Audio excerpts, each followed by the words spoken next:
get up Professor Sally Gainsbury, Director of Gambling Treatment and Research Clinic, and Dr. Dilushi, Chandrakumar, Postdoctoral Research Fellow at the University of Sydney. I'm going to get the presentation up for you. I'm going to give you that. 2 months? Yeah. I've got 2. Here's one I prepared earlier. And I will get this started once you begin. So I grew up in a horse racing family. The Melbourne Cup was in the middle of the dining room table on special occasions, and my aunts had headphones in during my christening, which my mother had the audacity to schedule on Caulfield Cup Day. But I also worked in pubs. When I was doing my psychology degree, I worked in pubs down in the Rocks here in Sydney, and I was in charge of the pokies. I saw people put hundreds of dollars into the machines, get up to even more, and leave with nothing. I had people put 50 after 50 on races on a Tuesday night, again, leaving with nothing. And then working as a clinical psychologist, I worked with individuals, with family members whose lives have been devastated by gambling. People who thought they had a system, people who thought they were in control, only to have this come crashing down and end up with nothing, or even worse, with debt, with relationships in ruins, and with spiralling mental health problems. So I've spent my career trying to work out, how do I reconcile these two worlds? How can I prevent people experiencing gambling harm and coming in for treatment without disturbing the people who are gambling in an entertainment way without experiencing harms? So I am Sally Gainsbury. I'm Professor at the University of Sydney in the School of Psychology, and I'm Director of Australia's only university-based gambling treatment clinic. It's been my goal of my career and working with my team to work out, how can we prevent gambling-related harm? Our team of psychologists, social workers, public health experts, data scientists, economists, and business experts have looked at how gambling problems develop, how harms develop, how we can prevent harms, and understanding people who play in an engaging way, and how can we engage with this audience of regular customers. I believe it's critical we speak to all of the stakeholders involved with gambling. People who are regulating, making policies, the industry operators and providers, people who are providing treatment, engage with the community, and most importantly, the consumers who are the ones betting on the product. Together with my colleague, Dr. Dilushi Chandrakumar, tonight we're going to be presenting a product that we've developed, BetWell, which is looking at how we can encourage people to gamble in a sustainable way. We're talking about how to prevent gambling problems without talking with the customers who are experiencing problems, talking to the people before these harms develop. So what we wanted to do is really go back to first principles. How do you prevent gambling harms? Well, that means understanding, how do you gamble in a positive way, a sustainable way. So we asked people, how do you gamble in an affordable way? The first question was, how much are you actually spending? So we asked people, how much did you spend in the last 30 days? Then we compared this with actual account data. And we found that only 4.1% of customers could tell us within a 10% margin of error how much money they were spending. This was net results. We asked them to spend, how much they're winning or losing. And those were people who had bet in the last 30 days. What we found was that the more people bet, the more inaccurate they were. Most people thought they were ahead when in fact they were behind. And this is entirely consistent with what we see in clinical practice, where people have no idea how much they've actually spent on gambling, although by that stage they tend to not want to know.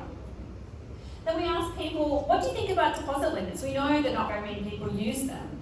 In fact, only a quarter of people use deposit limits, but 61% actually thought they were a useful idea, and this discrepancy really surprised us. We looked into this. If you're interested, you think they're useful, why are you not engaged with deposit limits? What we found were that people didn't see them as relevant. They said, I'm not a problem gambler, I don't need to set a limit, I'm in control, I don't want other people to think I'm not in control.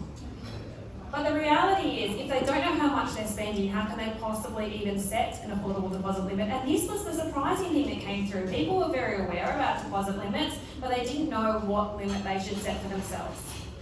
So then we asked them, well, what would you use? If we could design a tool, what would it look like? And they told us they're betting across multiple operators. How do I track my spend? And this is what we've done. We have developed BetWell, which is an independent website developed by the University of Sydney with trusted and reputable brand which has been providing treatment for over 20 years. It provides customers with a single customer view of their wagering across multiple operators. It doesn't use any industry jargon, it doesn't refer to help or problem gambling or responsible gambling because it's simple and engaging for customers and providing them with something they already want to do. Gamble in a way that's fun and enjoyable while being aware of how much they're spending and ensuring it's at an affordable level.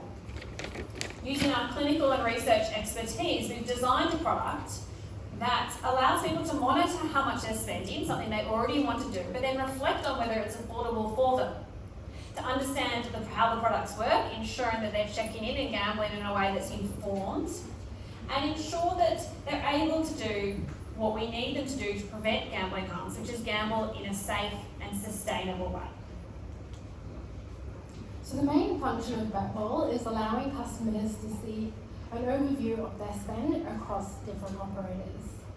So modelled after the National Consumer Protection Framework statements, customers are able to view a visual summary of their statements.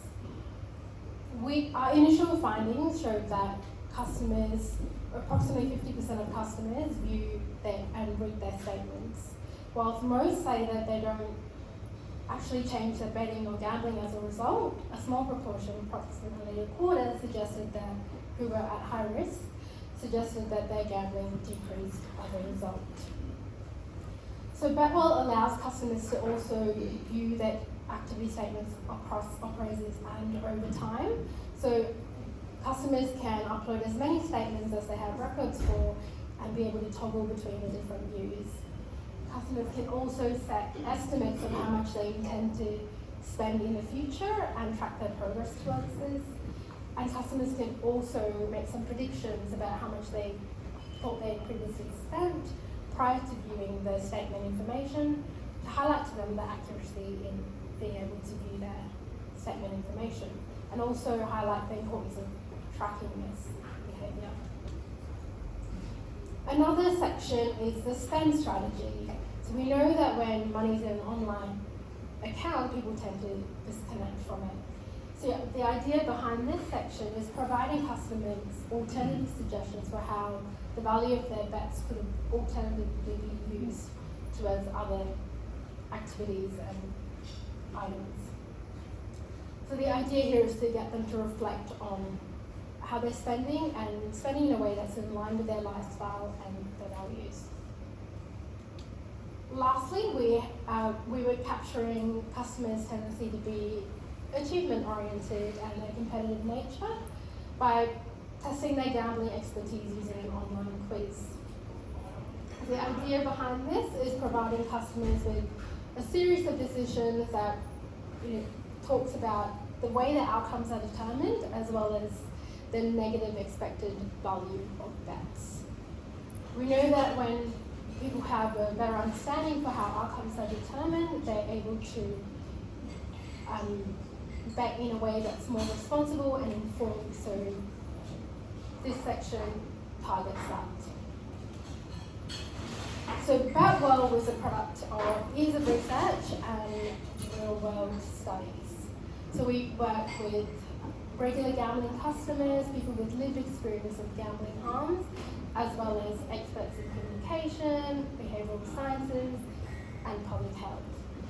So the goal behind BetWell is being able to help people gamble in a way that's affordable and in a conscious way.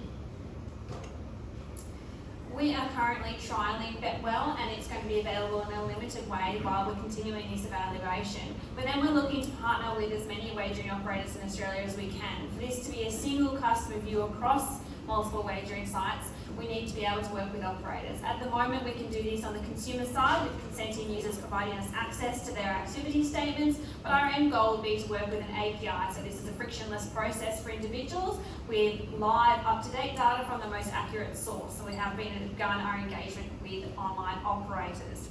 Currently, this is developed for the Australian wagering market because it does tap into that activity statements which are automatically sent by law to all active customers, but it is a product that we can specify for any account-based gambling. We're looking to updates, obviously, to make this into an app form, to make it more engaging so the users are coming back, to increase the frictionless nature for it, and make it really engaging with missions and goals so people are incentivised to continue to check in to ensure that they're gambling in a way that is in their best interests. I'd like to thank everyone for their time tonight and looking forward to hearing from you if you're interested in hearing a little bit more journeys.